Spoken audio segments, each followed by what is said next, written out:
Hello friends, स्वागत है आपका अपने यूट्यूब चैनल पर। आज की वीडियो नीट 2021 स्टूडेंट्स के लिए बहुत इम्पोर्टेंट रहने वाली है।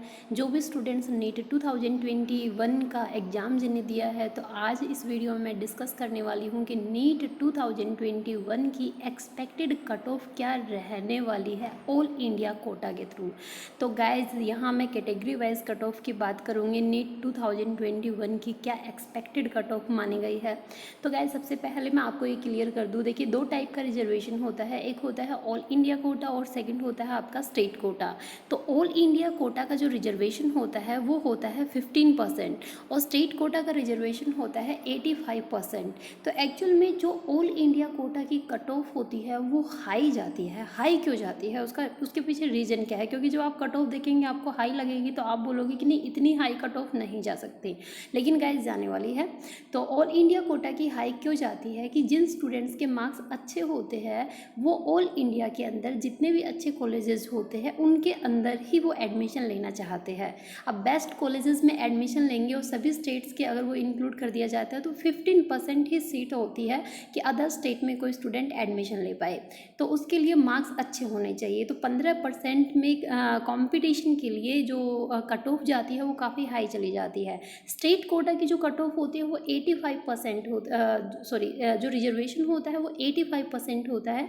तो 85% सीट पर्टिकुलर स्टेट की ही रिजर्व रहती है। उस पर्टिकुलर स्टेट के जो स्टूडेंट्स होते हैं वही एडमिशन लेते हैं उस 85% के अंदर। ठीक है गाइज, इसलिए जो स्टेट कोटा की कट ऑफ होती है वो कम जाती है और ऑल इंडिया कोटा की कट ऑफ ज़्यादा जाती है। अब हम डायरेक्टली बात करते हैं कि ऑल इंडिया कोटा की जो कट ऑफ है वो कितनी जाने वाली है। इससे पहले गाइस, यदि आप मेरे चैनल पर नए हैं तो चैनल को सब्सक्राइब करना बिल्कुल भी ना भूलें। और यदि किसी पर्टिकुलर स्टेट की कट ऑफ आपको जाननी है तो आप नीचे कमेंट बॉक्स में कमेंट कर सकते हैं, आपको उससे रिलेटेड वीडियो जरूर मिलेगी।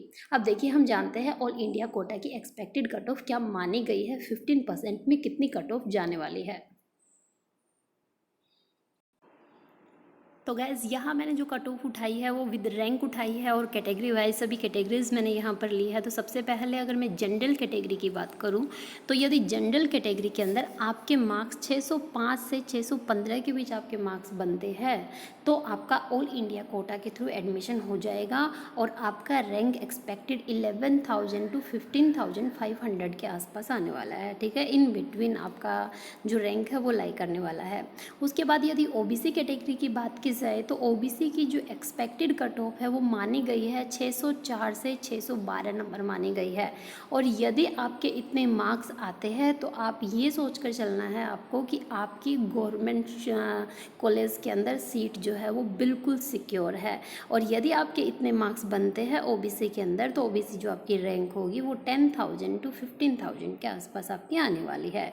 ठीक है गाइस, ओके। नेक्स्ट अगर मैं एससी कैटेगरी की बात करूँ तो एससी कैटेगरी की ऑल इंडिया कोटा के थ्रू जो एक्सपेक्टेड कट ऑफ मानी गई है वो 510 से 520 के बीच की रेंज मानी गई है। यदि आपके इतने मार्क्स आते हैं तो 2021 में गवर्नमेंट कॉलेज में आपका एडमिशन 100% हो जाएगा। ठीक है, और यदि आपके इतने मार्क्स आते हैं तो आपकी जो रैंक होगी वो 65,000 to 80,000 के आसपास आपकी रैंक रहेगी। अगर नेक्स्ट मैं एसटी कैटेगरी की बात करूँ तो एसटी कैटेगरी की एक्सपेक्टेड कट ऑफ मानी गई है 490 से 500 नंबर तक। ठीक है, अगर आपके इतने मार्क्स आते हैं तो आप लाई करेंगे, जो आपका रैंक होगा वो 87,000 to 1 लाख तक आपका रैंक होने वाला है।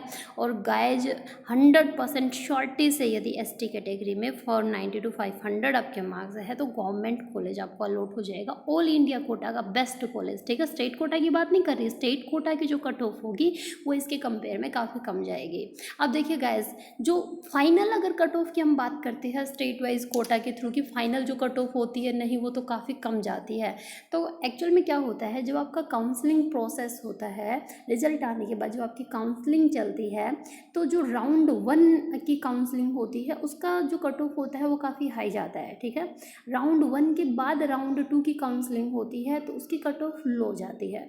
उसके बाद मॉपअप राउंड 1 होता है, उसकी काउंसलिंग उससे भी कम जाती है। फिर मॉप अप राउंड 2 होता है, उसकी काउंसलिंग उसकी कट ऑफ उससे भी कम जाती है। और जो स्ट्रे वैकेंसी राउंड होता है वो लास्ट का राउंड होता है, उसकी कट ऑफ और भी कम जाती है। लेकिन स्ट्रे वैकेंसी राउंड के अंदर ओनली वही सीट फिलअप की जाती है जो पहले वाले जो राउंड्स थे उनके अंदर सीट वैकेंट रह जाती है, वो सीट इसके अंदर फिल की जाती है। ठीक है गाइस, तो ये था। फिर भी अगर आपको किसी भी चीज़ से रिलेटेड कोई डाउट होता है, चाहे काउंसलिंग प्रोसेस से हो, चाहे एडमिशन से हो, चाहे फीस से हो, किसी पर्टिकुलर कॉलेज के बारे में जानना हो, तो आप नीचे कमेंट बॉक्स में कमेंट कर सकते हैं। आपको पूरी जानकारी मिलेगी, उससे रिलेटेड वीडियो आपको मिलेगी। और आपने अब तक मेरा चैनल सब्सक्राइब नहीं किया है तो चैनल को सब्सक्राइब जरूर कीजिएगा। Okay, thank you guys.